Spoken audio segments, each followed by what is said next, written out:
فرزند زہرا یہ حالات برے ہیں۔ کاشانۂ بصیرت ویب سائٹ، واٹس ایپ اور یوٹیوب چینل پر مشتمل ایک ایسا مکمل پلیٹ فارم جس پر محروم بصارت کے لیے بالخصوص اور تمام افراد کے لیے بالعموم سینکڑوں کی تعداد میں مستند اسلامی کتب دستیاب ہیں۔ لہذا گزارش ہے کہ آپ اپنی ذمہ داری نبھاتے ہوئے کاشانۂ بصیرت کی ویب سائٹ کو وزٹ، واٹس ایپ چینل کو فالو اور یوٹیوب چینل کو سبسکرائب کرنے کے ساتھ ساتھ بیل آئیکن کو پریس کیجئے تاکہ آپ علم کے حصول کے ساتھ ساتھ مذہب اہل بیت کی اشاعت میں بھی اہم کردار ادا کرتے رہیں۔ کاشانۂ بصیرت۔ حالات برے ہیں۔ السلام علیکم ورحمۃ اللہ وبرکاتہ۔ سامعین، آپ سماعت فرما رہے ہیں بنیان المرصوص جلد اول۔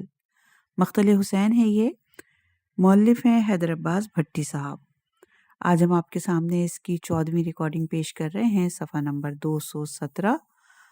کوفے کے حالات اور ابن زیاد کی سازشوں سے متعلق بیان جاری ہے۔ عنوان ہے اشراف کوفہ کا اجتماع اور ابن زیاد ملعون کی سازش۔ کوفے کے سرکردہ افراد ابن زیاد ملعون کے پاس اضطراری دروازے سے پہنچ گئے جو قصر سے ملا ہوا تھا۔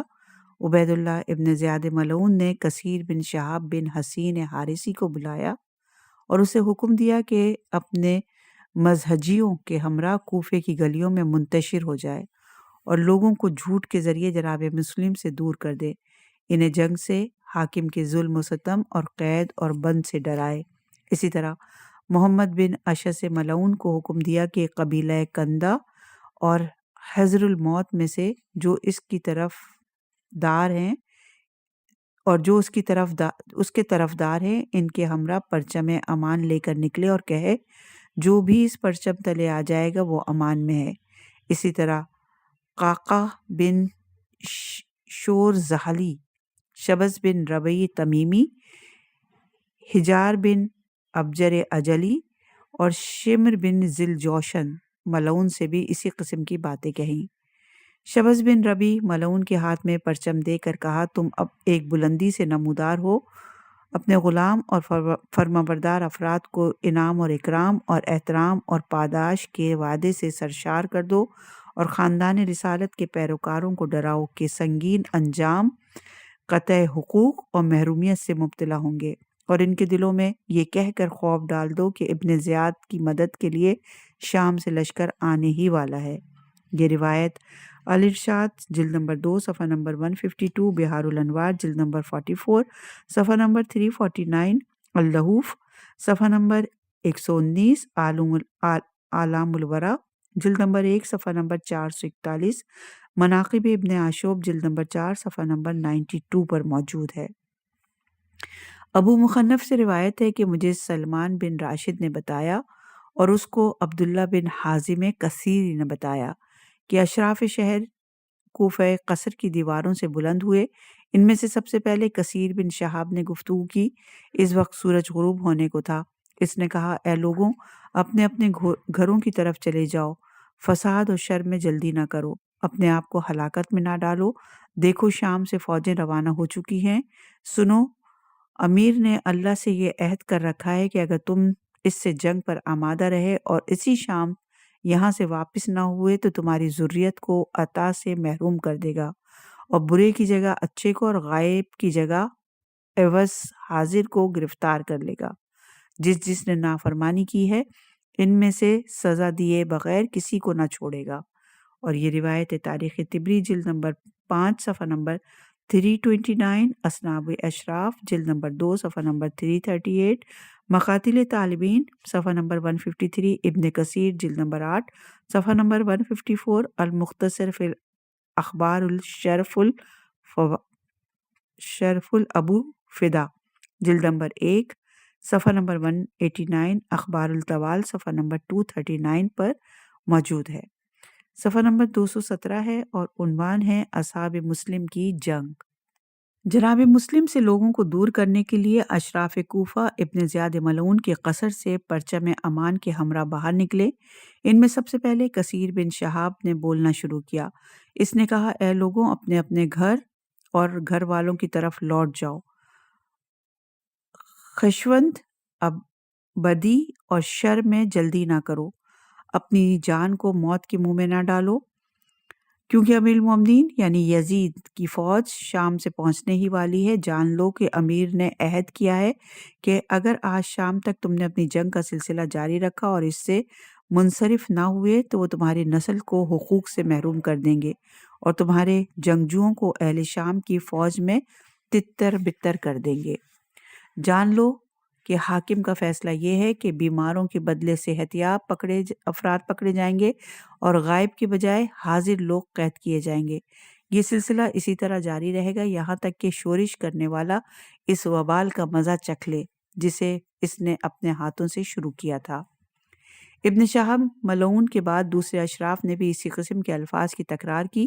جب لوگوں نے اپنے بزرگوں سے اس طرح کی باتیں سنی تو انہوں نے جدا ہونا شروع کر دیا۔ نوبت یہاں تک پہنچی کہ عورتیں اپنے بچوں، بھائیوں اور شوہروں کو ہاتھ پکڑ کر کہنے لگیں، چلو یہاں جتنے لوگ ہیں وہی کافی ہیں۔ دوسری طرف مرد اپنے بھائیوں اور بیٹوں کا ہاتھ پکڑ کر کہنے لگے، کل شام سے فوج آ رہی ہے، اس جنگ اور شر میں تم کیا کر سکتے ہو؟ یہ کہہ کر لوگ اپنے اپنے عزیزوں کو لے جانے لگے۔ ادھر ابن زیاد ملعون کی بتائی ہوئی سازشوں پر عمل کرتے ہوئے محمد بن اشعث محل سے باہر نکلا اور قبیلہ بنی عمارہ کے گھروں کے پاس جا کر کھڑا ہوا۔ جناب عمارہ ازدی کو جو اسلحہ لے کر جناب مسلم کی مدد کے لیے نکل کر ان کے مددگاروں سے ملحق ہونا چاہ رہے تھے، اسی وقت گرفتار کر لیا اور ابن زیاد ملعون کے پاس بھیج دیا۔ وہاں اس نے اس جوان مرد کو قید کر لیا۔ جناب مسلم جیسے ہی ان کو خبر ملی فوراً مسجد سے عبد الرحمن بن شریش شبامی کو اس ملعون محمد بن اشعث کی طرف بھیجا۔ اس خیانت کار نے جیسے ہی حق و حقیقت کے جوانوں کو دیکھا وہاں سے بھاگ کھڑا ہوا۔ دوسری طرف قعقاع بن شورزلی نے ایک علاقے سے جسے ارار کہتے ہیں جناب مسلم اور ان کے ساتھیوں پر حملہ کر دیا اور محمد بن اشعث ملعون کو پیغام بھیجا کہ میں نے مقام ارر سے حملہ شروع کر دیا ہے، تم پریشان نہ ہو، لیکن پھر خود عقب نشینی کر لی۔ ادھر تیسری طرف شبس بن ربیع ملعون نے جناب مسلم کے سپاہیوں کے ساتھ جنگ شروع کر دی اور کچھ دیر لڑنے کے بعد اپنے سپاہیوں سے کہنے لگا، شام تک انتظار کرو، یہ سب کے سب منتشر ہو جائیں گے۔ اس پر قعقاع بن شور نے کہا، تم نے تو خود ان لوگوں کا راستہ بند کر رکھا ہے، انہیں چھوڑ دو، یہ خود ہی متفرق ہو جائیں گے۔ اخبار الطوال میں روایت ہے کہ ابن زیاد ملعون کے کچھ سپاہی قصر کی دیواروں پر چڑھ گئے اور جناب مسلم کے لشکر کو مٹی کے ڈھیلے مارنے لگے اور جن کے پاس تیر تھے انہوں نے تیر بارانی شروع کر دی۔ وہ لوگوں سے کہتے کہ وہ قصر کے قریب نہ آئیں۔ یہ سلسلہ شام تک جاری رہا۔ صفحہ نمبر 218 جناب مسلم کی غربت و تنہائی۔ عباس جدلی کا بیان ہے کہ جب ہم جناب مسلم بن عقیل کے ہمراہ نکلے تھے تو ہماری تعداد 4000 تھی، لیکن ابھی محل تک پہنچنے بھی نہ پائے تھے تو ہم 300 کے اندر سمٹ گئے۔ اس جدائی کا سلسلہ اسی طرح جاری رہا، گویا ہر شخص فرار کی فکر میں تھا۔ اب رات کا پردہ دن کی سفیدی پر غالب ہو رہا تھا اور وہاں مسجد میں فقط 30 افراد موجود تھے۔ جناب مسلم نے انہی 30 لوگوں کے ساتھ نماز ادا کی۔ جناب مسلم نے جب یہ حالت دیکھی تو مسجد سے نکل کر کوچہ کندہ کا رخ کیا۔ گلی پار کرتے وقت دیکھا تو فقط 10 آدمی آپ کے ساتھ تھے اور جب گلی ختم ہو گئی تو اب جناب مسلم تنہا تھے۔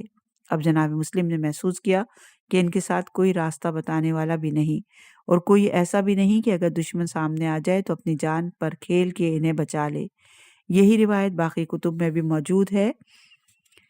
تاریخ طبری میں ہلال بن یساف سے مروی ہے کہ رات کا وقت تھا، وہاں میں نے مسجد انصار کے قریب جناب مسلم کے اصحاب کو دیکھا جو وہیں سے دائیں بائیں نکل رہے تھے۔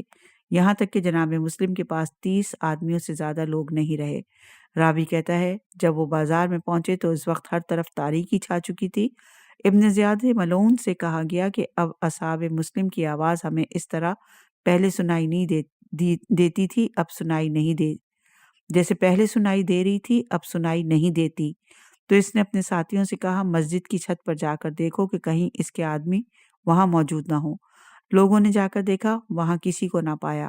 ابن زیاد نے کہا صاحبانوں کو سنبھال لو، وہ ان کے نیچے بچھے ہوئے تمہاری گھات میں نہ آ بیٹھے ہوں۔ یہ سن کر لوگ مسجد کے صحن میں جو دالان بنے ہوئے تھے ان کی چھتوں پر چڑھ گئے اور ان کے ہاتھوں میں مشعلیں تھیں۔ وہ جھک جھک کر دیکھتے تھے کہ صاحبانوں میں کوئی ہے تو نہیں۔ راوی کہتا ہے وہ ممبر پر آیا اور لوگوں سے کہا وہ 4 حصوں میں تقسیم ہو جائے۔ لوگ اپنے اپنے ربع کے رئیس کے پاس جمع ہو گئے۔ پھر ان لوگوں نے جناب مسلم کے ساتھیوں سے جنگ کی، ان کے بہت سے لوگ مارے گئے اور انہوں نے ہزیمت اٹھائی۔ جناب مسلم وہاں سے نکلے اور محلہ بنی کندہ میں داخل ہو گئے۔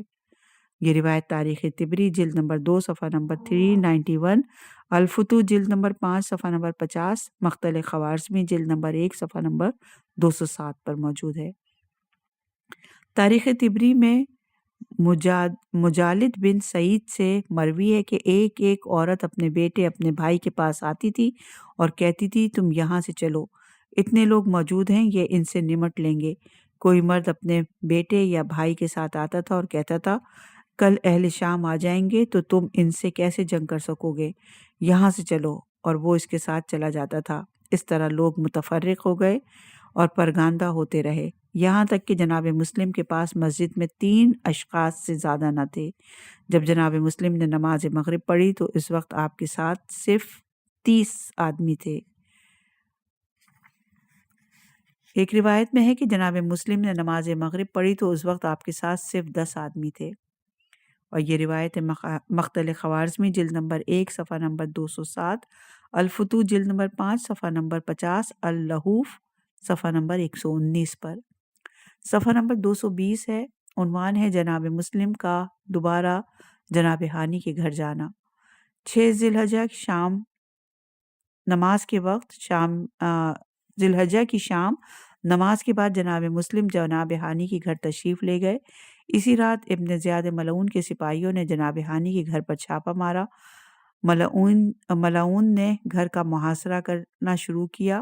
جب مسلم نے اپنی سواری لی اور وہاں سے جناب مسلم نے اپنی سواری لی اور وہاں سے روانہ ہو گئے۔ صفحہ نمبر 220، جناب مسلم جناب محمد بن کثیر کے گھر جانا۔ 6 اور 7 ذی الحج کی رات جناب مسلم اپنی سواری پر کوفے میں تنہا نکلے۔ اعصم کوفی اہل سنت کے علماء میں سے ہیں، ان کی اکثر روایت ابن اسحاق اور ابن حشام سے منقول ہے۔ صاحب ناسخ تاریخ اعصم کوفی سے نقل کرتے ہیں کہ انہوں نے جناب مسلم کی مدد کے جرم میں جناب محمد بن کثیر کی گرفتاری کی داستان اس طرح بیان کی ہے۔ جب کوفیوں نے جناب مسلم بن عقیل کا ساتھ چھوڑ دیا اور وہ تنہا ہو گئے تو انہوں نے رات کی تاریکی میں اپنے گھوڑے پر سوار ہو کر کوفے سے نکلنا چاہا، لیکن انہیں کوفے سے نکلنے کا راستہ معلوم نہ تھا۔ اچانک انہیں سعید بن حنف ملے۔ سعید نے جناب مسلم کو پہچان لیا اور ان کی خدمت میں عرض کرنے لگے، اے میرے سید و سردار، آپ رات کی تاریکی میں کہاں جا رہے ہیں؟ جناب مسلم نے کہا، میں شہر سے نکل کر کسی پرامن جگہ پر جانا چاہتا ہوں، شاید اس طرح جن لوگوں نے میری بیعت کی ہے وہ مجھ تک پہنچ جائیں۔ سعید نے کہا، آپ کا اس شہر سے نکلنا ناممکن ہے، کیونکہ آپ کے شہر کے تمام دروازوں کو بند کر کے پہرے دار اور جاسوس مقرر کیے گئے ہیں تاکہ وہ آپ کو شہر سے باہر جانے نہ دیں۔ جناب مسلم کہنے لگے، مجھے کیا کرنا چاہیے؟ سعید بولا، آپ میرے ساتھ چلیں تاکہ میں آپ کو کسی پرامان جگہ پر پہنچا دوں۔ جناب مسلم سعید بن احنف کے ساتھ چل پڑے۔ کچھ ہی دیر میں وہ دونوں جناب محمد بن کثیر کے گھر کے پاس پہنچے۔ انہوں نے جناب محمد بن کثیر کو آواز دی اور کہا، اے محمد بن کثیر، جلدی آؤ اور جناب مسلم بن عقیل کو اپنے ساتھ لے جاؤ۔ جناب محمد بن کثیر فوراً گھر سے نکلے اور جناب مسلم بن عقیل کے ہاتھوں اور پاؤں کو بوسہ دے کر اپنے گھر لے گئے۔ وہاں اللہ تعالیٰ کا شکر ادا کرنے لگے کہ اس نے انہیں اتنی بڑی دولت سے نوازا ہے۔ وہ جناب مسلم کو ایک ایسی جگہ لے گئے جس کے بارے میں کوئی نہیں جانتا تھا، اور آپ کی خدمت میں کھانا پیش کیا۔ دوسری جانب شہر کے محلوں میں مقرر جاسوسوں کو معلوم ہو گیا اور انہوں نے ابن زیاد ملعون کو خبر دی۔ یہ خبر سن کر ابن زیاد ملعون بہت خوش ہوا۔ اس نے اپنے بیٹے خالد ملعون سے کہا، لشکر کے ساتھ جاؤ، جناب مسلم کو گرفتار کر کے میرے پاس لے آؤ۔ ابن زیاد کے لشکر نے اچانک محمد بن کثیر کے گھر کو گھیر لیا۔ چونکہ ان کا کوئی حامی اور ناصر نہیں تھا، اس لیے انہیں اور ان کے بیٹے کو بغیر خون ریزی کے گرفتار کر لیا۔ انہیں جناب مسلم کہیں نظر نہ آئے اور نہ ہی وہ ان کی جگہ کے بارے میں جان سکے۔ سپاہی جناب محمد اور ان کے بیٹے کو دارالامارہ لے گئے۔ جب جناب سلیمان بن سرد خزائی، جناب مختار ثقفی اور شہر کے دیگر معززین نے جناب محمد بن کثیر کا واقعہ سنا تو ایک دوسرے سے کہنے لگے کہ لشکر تیار کر کے ابن زیاد پر حملہ کریں اور جناب محمد اور ان کے فرزند کو آزاد کر کے شہر سے باہر اپنے خیمے نصب کریں گے اور امام حسین علیہ السلام کے ساتھ محلق ہو جائیں گے۔ وہاں موجود سارے لوگوں نے اس بات پر اتفاق کیا اور اپنے اپنے قبائل میں اعلان کر دیا کہ کل صبح سب مل کر ابن زیاد پر حملہ کریں گے۔ ابھی صبح نہیں ہوئی تھی کہ اچانک عامر بن طفیل ملعون 10,000 سپاہیوں پر مشتمل شام کا لشکر لے کر آیا اور ابن زیاد ملعون سے ملاقات کی۔ ابن زیاد ملعون بہت خوش ہوا اور اس کا حوصلہ بلند ہو گیا۔ صفحہ نمبر 221 عنوان ہے جناب محمد بن کثیر اور ان کے بیٹے کی شہادت۔ 7 ذی الحجہ کا سورج طلوع ہوا اور ابن زیاد ملعون نے جناب محمد بن کثیر کو بلا کر انہیں برا بھلا کہا اور جناب محمد بن کثیر نے اس سے کہا، اے ابن زیاد ملعون، تم مجھے گالیاں کیوں دے رہے ہو؟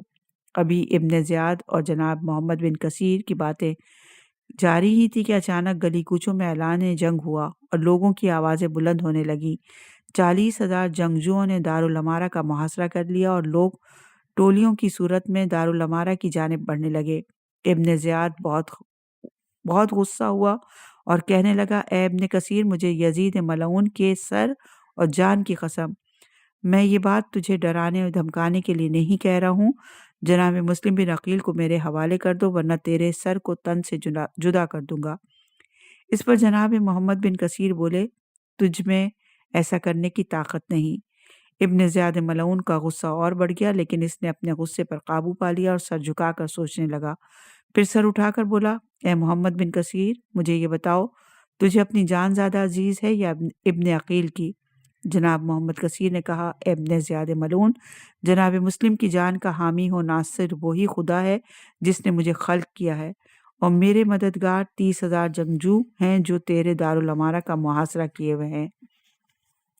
اس بار ابن زیاد ملعون اپنے غصے پر قابو نہ کر سکا۔ اس ملعون کے سامنے دعوات پڑی تھی، اس نے اسے اٹھا کر جناب محمد بن کثیر کی پیشانی پر مارا، جس سے ان کی پیشانی زخمی ہو گئی اور خون بہنے لگا۔ جناب محمد نے فوراً تلوار نکال کر ابن زیاد ملعون پر حملہ کرنا چاہا، لیکن ابن زیاد ملعون کے حامیوں نے اسے چاروں طرف سے گھیر لیا۔ موقل ملعون جب سامنے آیا، جو جناب ہانی کے ہاتھوں زخمی ہوا تھا، تو جناب محمد بن کثیر نے اسے ضربت ماری جس سے وہ 2 نیم ہو گیا۔ ان کی اس بہادری اور شجاعت کو دیکھ کر ابن زیاد ملعون پیچھے ہٹ گیا اور بلند آواز سے سپاہیوں کو کہنے لگا، جلدی کرو اور اسے زندہ مت چھوڑو۔ سپاہیوں نے انہیں ہر طرف سے گھیر لیا۔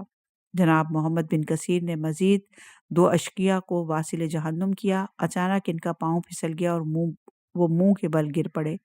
فوراً سپاہی آگے بڑھے اور انہیں گرفتار کر لیا۔ جناب محمد کا بیٹا بھی تلوار نکال کر لڑنے لگا۔ وہ اپنی جان بچانے کے لیے دارالامارہ کے دروازے کی طرف بڑھا۔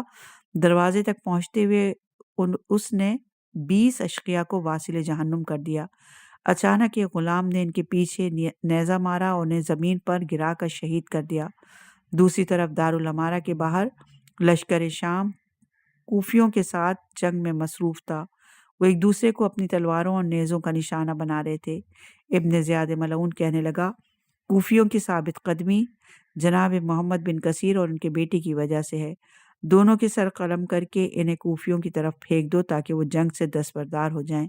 سپاہیوں نے فوراً ان کے سر قلم کیے اور انہیں دارالامارہ کی چھت سے کوفیوں کی طرف پھینک دیا، لیکن کوفی غروب آفتاب تک مصروف جنگ رہے۔ جب رات کا اندھیرا چھا گیا تو سارے لوگ اپنے گھروں اور ٹھکانوں میں چلے گئے اور ایک شخص بھی باقی نہ رہا۔ ابن زیاد ملعون نے اچانک چھا جانے والی خاموشی کو ملاحظہ کیا تو اپنے لوگوں کو جانچ پڑتال کے لیے بھیجا۔ اسے احتمال تھا کہ شاید جناب مسلم لوگوں کے ساتھ مل کر چھپ گئے ہیں اور ابن زیاد ملعون پر اچانک حملہ کرنا چاہتے ہیں۔ اس خوف سے وہ مغرب کی نماز کے لیے مسجد میں نہ گیا۔ لوگوں نے بہت کوشش کی لیکن وہاں کسی کو بھی نہ پایا۔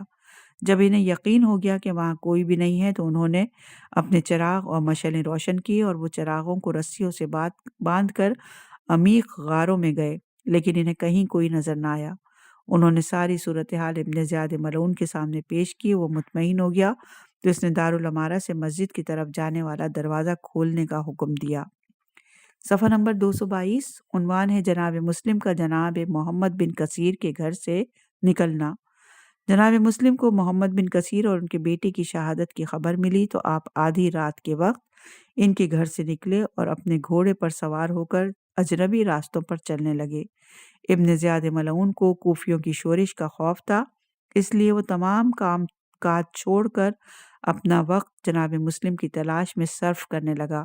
اس نے سپاہیوں کو کوفے کی گلی کوچیوں میں معین کر دیا۔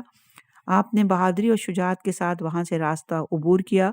جب آپ تیزی سے اپنا گھوڑا دوڑائے جا رہے تھے تو ایک شخص نے آپ کو دیکھ لیا اور کہنے لگا، یقیناً یہ مسلم بن عقیل ہی ہوں گے۔ اس وقت طلوع فجر کا وقت قریب تھا۔ اس نے جا کر ابن زیاد ملعون کو اطلاع دی کہ میں نے بازار سے جناب مسلم کو گزرتے دیکھا ہے، وہ بصرہ کی طرف جا رہے تھے۔ ابن زیاد ملعون نے 50 سواروں کو آپ کے پیچھے روانہ کیا۔ جناب مسلم نے گھوڑوں کی آواز سنی تو سمجھ گئے کہ یقیناً وہ لوگ ان کا تعاقب کر رہے ہیں۔ آپ فوراً گھوڑے سے اترے اور گھوڑے کو چھوڑ کر ایک اور راستے پر چلنے لگے۔ ابن زیاد ملعون کے سپاہی آپ کا پیچھا کرتے رہے یہاں تک کہ وہ محلہ حلجان میں پہنچے اور دیکھا کہ گھوڑے پر کوئی بھی سوار نہیں تھا۔ انہوں نے گھوڑے کو پکڑ لیا اور ساری صورتحال ابن زیاد ملعون کے سامنے بیان کی۔ جناب مسلم اجنبی راستوں پر چلتے رہے۔ آپ کو سخت بھوک اور پیاس لگی تھی۔ اچانک ایک گلی میں پہنچے اور سمجھے کہ اس گلی سے عبور ممکن ہوگا۔ آپ کچھ دیر اسی گلی میں چلتے رہے لیکن گلی کے اختتام پر آپ کو معلوم ہوا کہ گلی بند ہے اور اس سے عبور ممکن نہیں۔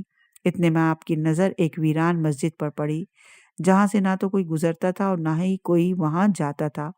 آپ مسجد کے اندر جا کر ایک گوشے میں سو گئے۔ جب بیدار ہوئے تو 8 ذی الحجہ کا سورج طلوع ہو چکا تھا۔ اس وقت آپ مسجد سے نکلے۔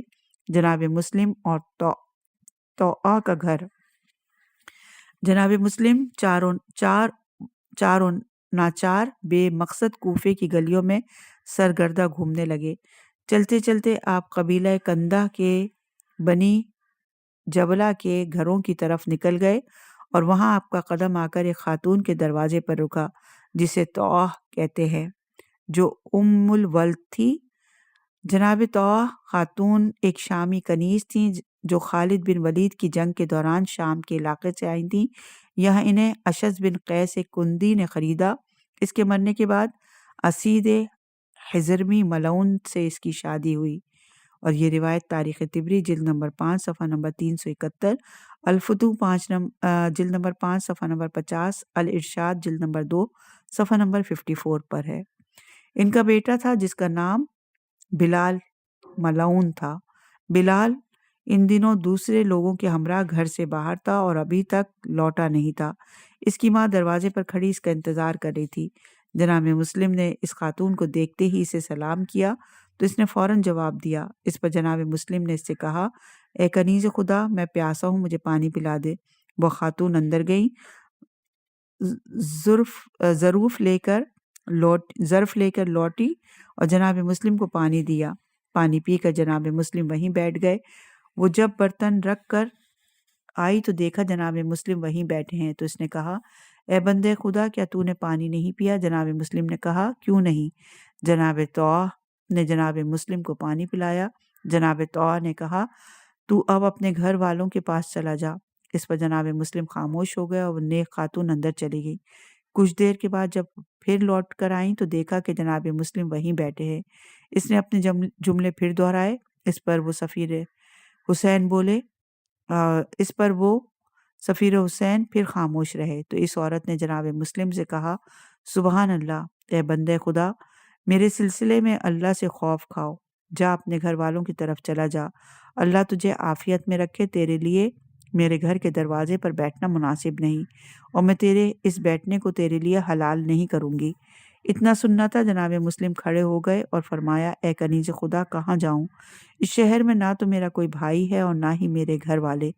کیا تم ایک اچھا کام انجام دینا چاہتی ہو جس کا اجر اللہ سے پاؤ، اور شاید آج کے بعد میں بھی کچھ اس کا بدلہ دے سکوں؟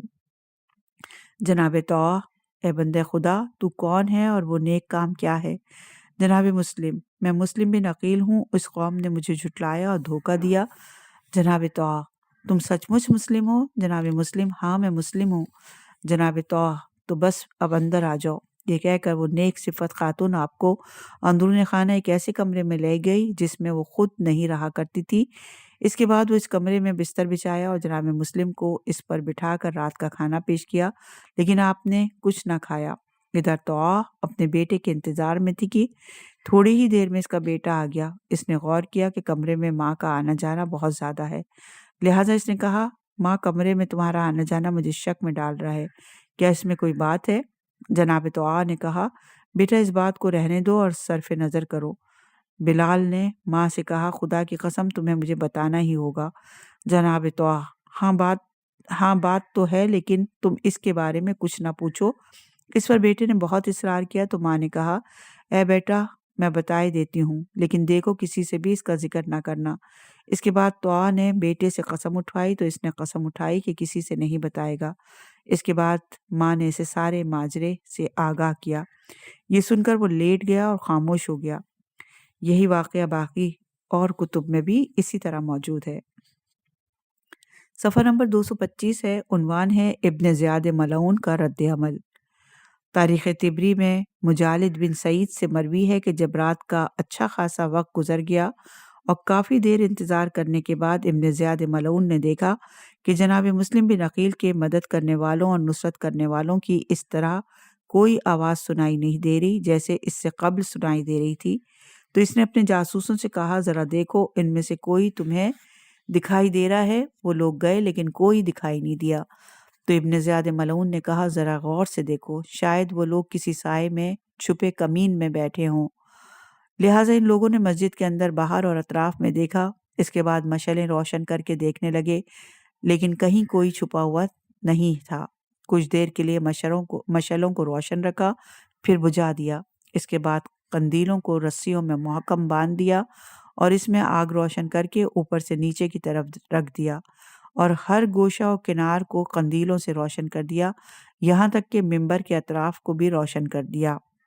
یہ روایت تاریخ طبری جلد نمبر 5 صفحہ نمبر 372، الارشاد جلد نمبر 2 صفحہ نمبر 55، بہار الانوار جلد نمبر 44 صفحہ نمبر 351، الکامل فی التاریخ صفحہ نمبر 2 صفحہ نمبر 541، مقاتل طالبین صفحہ نمبر 105 اور الطوال صفحہ نمبر 239 پر موجود ہے۔ جب ہر طرح سے انہیں یقین ہو گیا کہ کوئی نہیں ہے تو ابن زیاد ملعون کو خبر دی کہ کوئی خطرہ نہیں ہے۔ ابن زیاد نے فوراً اپنے کاتب عمرو بن نافع کو حکم دیا کہ فوراً جا کر یہ اعلان کرے کہ حاکم ہر اس شخص کی حرمت سے دستبردار ہے جو نماز عشاء مسجد کے علاوہ کہیں اور پڑھے، خواہ وہ سپاہی ہو یا عرفا، صاحبان شرف ہو یا جنگجو۔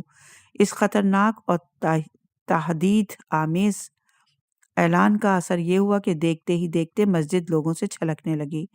ایسے موقع پر حسین بن تمیم ملعون، جو کہ اس کے نگہبانوں کا سردار تھا، اس نے ابن زیاد ملعون سے کہا، اگر آپ چاہیں تو خود نماز پڑھائیں یا کسی دوسرے کو بھیج دیں جو نماز پڑھا دے، کیونکہ مجھے خوف ہے کہ آپ کے بعض دشمن آپ پر حملہ نہ کر دیں۔ اس پر ابن زیاد ملعون نے کہا، میرے محافظین اور نگہبانوں سے کہو کہ جس طرح وہ میری حفاظت کے لیے صف باندھ کر کھڑے ہوتے ہیں اسی طرح نماز کی پہلی صف میں کھڑے ہوں، اور تم ان پر سب پر نظر رکھو۔ اس کے بعد حکم دیا کہ باب سادہ جو مسجد میں کھلتا ہے اور اب تک بند تھا، اسے کھولا جائے۔ پھر ابن زیاد ملعون اپنے جاسوسوں کے ہمراہ وہاں سے نکلا اور لوگوں کو نماز پڑھائی۔ یہ روایت تاریخ طبری جلد نمبر 5 صفحہ نمبر 372، بہار الانوار جلد نمبر 44 صفحہ نمبر 351 پر ہے۔ صفحہ نمبر 226، عنوان ہے جناب مسلم کی تنہائی کے بعد ابن زیاد ملعون کا خطبہ۔ نماز کے بعد ابن زیاد ملعون ممبر پر گیا، حمد و ثنائے الہی بجا لانے کے بعد بولا، جاہل اور بے وقوف ابن عقیل، نعوذ باللہ، کو تم لوگوں نے دیکھا کہ اختلاف اور جدائی سے لے کر یہاں آیا۔ میں ہر اس شخص کی حرمت سے بری الذمہ ہوں جس کے گھر میں ہم نے جناب مسلم کو پایا، اور جو بھی جناب مسلم کو لے کر آئے گا اس کا خون بہا اسے دے دیا جائے گا۔ اے بندگان خدا، تقوی اختیار کرو، اپنی اطاعت اور بیعت پر برقرار رہو اور اپنی حرمت شکنی کے راستے نہ کھولو۔ اس کے بعد سپاہیوں کے سربراہ حسین بن تمیم ملعون کی طرف رخ کیا اور کہا، اے حسین ابن تمیم، ہوشیار ہو جاؤ، اگر شہر کوفہ کا کوئی دروازہ بھی کھلا یا یہ مرد اس شہر سے نکل گیا اور تو اسے نہ پکڑ سکا تو یہ دن تیری ماں کے لیے عزا کا دن ہوگا۔ ہم نے تجھے کوفیوں کے سارے گھر سونپ دیے ہیں، تو آزاد ہے، جس گھر میں چاہے جا کر تلاش کر، لہٰذا تو فوراً شہر کوفہ کے دروازوں پر نگہبانوں کو لگا دے اور کل صبح سے گھروں کی تلاشی لے اور تلاش میں لگ جا، یہاں تک کہ اس مرد یعنی جناب مسلم کو میرے سامنے پیش کر۔ یہ روایت تاریخ طبری جلد نمبر 5 صفحہ نمبر 372، الکامل فی التاریخ جلد نمبر 3 صفحہ نمبر 541، الارشاد جلد نمبر 2 صفحہ نمبر 56 پر موجود ہے۔ ایک روایت میں ہے کہ ابن زیاد ملعون نے کہا، اے اہل کوفہ، اللہ کی قسم، فتنہ و فساد سے باز رہو ورنہ میں ہر گھر کو جلا دوں گا۔ اور یہ روایت ہے امالی الشجری جلد نمبر 1 صفحہ نمبر 167 پر۔ صفحہ نمبر 227، عنوان ہے جناب مسلم کی تلاش اور ابن زیاد ملعون۔ اس آتشی تقریر کے بعد ابن زیاد ملعون ممبر سے نیچے آ گیا اور محل کے اندر چلا گیا۔ اس کے بعد عمرو بن حریث مخزومی کے ہاتھ میں ایک پرچم دے کر کہا، اسے اپنے اطرافیوں اور کارکنوں کا سربراہ بنا دیا اور اپنی نیابت میں اسے حکم دیا کہ مسجد میں بیٹھ کر لوگوں کے امور کو حل کرے۔ اور یہ روایت ہے تاریخ طبری جلد نمبر 5 صفحہ نمبر 372، الارشاد جلد نمبر 2 صفحہ نمبر 556 پر۔ عبید اللہ ملعون کے خلاف جناب مسلم کے قیام کی خبر پورے کوفے میں پھیل چکی تھی۔ جناب مختار کو بھی، جو کوفے کے نزدیک ایک گاؤں میں زندگی بسر کر رہے تھے جسے لغزہ کہتے ہیں، اور آپ جناب مسلم کے ہاتھوں پر بیعت کرنے کے بعد اس گاؤں میں لوگوں سے جناب مسلم کے لیے بیعت لے رہے تھے، انہیں نصیحت کر رہے تھے اور لوگوں کو آپ کی فرمانبرداری کی دعوت دے رہے تھے۔ جیسے ہی جناب مسلم کی غربت و تنہائی کی خبر ملی، اپنے دوستوں، غلاموں اور ہم فکروں کے ہمراہ ان کی مدد کے لیے روانہ ہو گئے۔ غروب آفتاب کا وقت تھا کہ جناب مختار مسجد کوفہ کے باب الفیل کے پاس آ کر رکے۔ اپنے راستے میں عمرو بن حریث ملعون کے پاس وہ پرچم امان دیکھا جسے عبید اللہ ملعون نے جناب مسلم کے ساتھیوں کو دھوکہ دینے کے لیے اس کے ہاتھ میں سونپا تھا۔ جب جناب مختار باب الفیل کے پاس تھے تو وہاں سے ہانی بن ابی حیاء وداعی کا گزر ہوا۔ اس نے جناب مختار سے کہا، تم یہاں کس لیے کھڑے ہو؟ نہ تو لوگوں کے ساتھ ہو نہ ہی اپنے راستے پر ہو۔ اس پر جناب مختار نے کہا، تم لوگوں کی عظیم غلطی اور خطا پر میرے افکار متزلزل ہے۔ ہانی بن ابی حیاء نے کہا، میں سمجھتا ہوں خود کو قتل کروانا چاہتے ہو۔ یہ کہہ کر وہ وہاں سے آگے بڑھ کر عمرو بن حریث ملعون کے پاس گیا اور اسے اس واقعے سے خبردار کر دیا۔ صفحہ نمبر 228، عنوان ہے فرزند طوع بلال ملعون کی مخبری۔ 8 اور 9 ذی الحج کی رات جناب مسلم نے جناب طوع کے گھر میں گزاری۔ 9 ذی الحج کا سورج افق پر طلوع ہوا اور اپنے ساتھ داستانوں اور غموں کا سمندر لے کر آیا۔ صبح ہوتے ہی ابن زیاد ملعون اپنے دربار میں آ کر بیٹھا اور لوگوں کو آنے کی اجازت دی تو لوگ دربار میں داخل ہونے لگے۔ انہیں داخل ہونے والوں میں محمد بن اشعث ملعون بھی تھا۔ ابن زیاد ملعون بولا، آفرین اور مرحبا اس شخص پر جو اپنے امیر سے تو نہ تو خیانت کرتا ہے اور نہ ہی مورد تہمت واقع ہوتا ہے۔ یہ کہہ کر اسے اپنے پہلو میں جگہ دی۔ ادھر دوسرے دن صبح نیک خاتون جناب مسلم کو پناہ دینے والی ضعیفہ کا لڑکا بلال بن اسید سے ملعون عبد الرحمن بن محمد بن اشس ملعون کے پاس آیا اور ساری رودات سنا دی کہ جناب مسلم بن عقیل اس کے گھر میں اس کی ماں کی پناہ میں ہے۔ عبد الرحمن وہاں اس سے فوراً اپنے باپ کے پاس آیا جو ابن زیاد ملعون کے پاس موجود تھا اور آہستہ آہستہ سب کچھ سنا دیا۔ اس سرگوشی کو جب ابن زیاد ملعون نے دیکھا تو اس نے کہا یہ تم سے کیا کہہ رہا ہے؟ محمد بن اشس ملعون بولا اس نے مجھے ابھی ابھی خبر دی ہے کہ جناب مسلم بن عقیل ہمارے ہی قبیلے کے ایک گھر میں پناہ لیے ہوئے ہیں۔ ابن زیاد ملعون نے اپنی چھڑی کی نوک اس کے پہلو پر چبھائی اور بولا اٹھو اور ابھی اسے لے کر یہاں آؤ۔ یہ روایت تاریخ طبری جلد نمبر 5 صفحہ نمبر 373، کامل فی التاریخ جلد نمبر 2 صفحہ نمبر 542، اخبار الطوال صفحہ نمبر 241، مقاتل طالبین صفحہ نمبر 105، ابن کثیر جلد نمبر 8 صفحہ نمبر 155، الارشاد جلد نمبر 2 صفحہ نمبر 57 پر موجود ہے۔ صفحہ نمبر 228 ہے، عنوان ہے جناب طوع کے گھر کا محاصرہ۔ قدامہ بن سعید بن زائدہ سے مروی ہے کہ ابن زیاد ملعون نے عمرو بن حریث ملعون کے پاس ایک آدمی بھیجا جو اس وقت مسجد میں اس کا جانشین تھا کہ فوراً قبیلہ قیس کے 60 یا 70 آدمیوں کو ابن اشس ملعون کے ساتھ روانہ کرے۔ ابن زیاد ملعون کو یہ ناپسند تھا کہ ابن اشس ملعون کے قبیلے کے لوگ اس کے ہمراہ جائیں، کیونکہ اسے معلوم تھا کہ تمام قبیلوں کو یہ ناپسند ہے کہ وہ جناب مسلم بن عقیل جیسی شخصیت کے مد مقابل آئیں۔ عمرو بن حریث ملعون نے حکم کی تعمیل کرتے ہوئے فوراً عمرو بن عبید اللہ بن عباس سلمہ کے سربراہی میں قبیلہ قیس کے آدمیوں کو ابن اشس ملعون کے ہمراہ روانہ کیا۔ ان سب نے اس گھر کا محاصرے میں لے لیا جس میں جناب مسلم موجود تھے۔ یہ روایت تاریخ طبری جلد نمبر 5 صفحہ نمبر 373، الکامل فی التاریخ صفحہ نمبر 2 صفحہ نمبر 542 اور روضۃ الواعظین صفحہ نمبر 194، طبقات ابن حبان جلد نمبر 2 صفحہ نمبر 308، مروج ذہب جلد نمبر 3 صفحہ نمبر 68، مشیر الاحزان صفحہ نمبر 35، اعلام الورا جلد نمبر 1 صفحہ نمبر 208 پر موجود ہے۔ اپنے بیان کو یہیں روکتے ہیں، انشاءاللہ کہ اگلی ریکارڈنگ میں اسے مزید آگے بڑھائیں گے۔ حضرت مسلم کا جہاد اور ان کی گرفتاری اور ان کی شہادت کا تذکرہ ہوگا اگلی ریکارڈنگ میں۔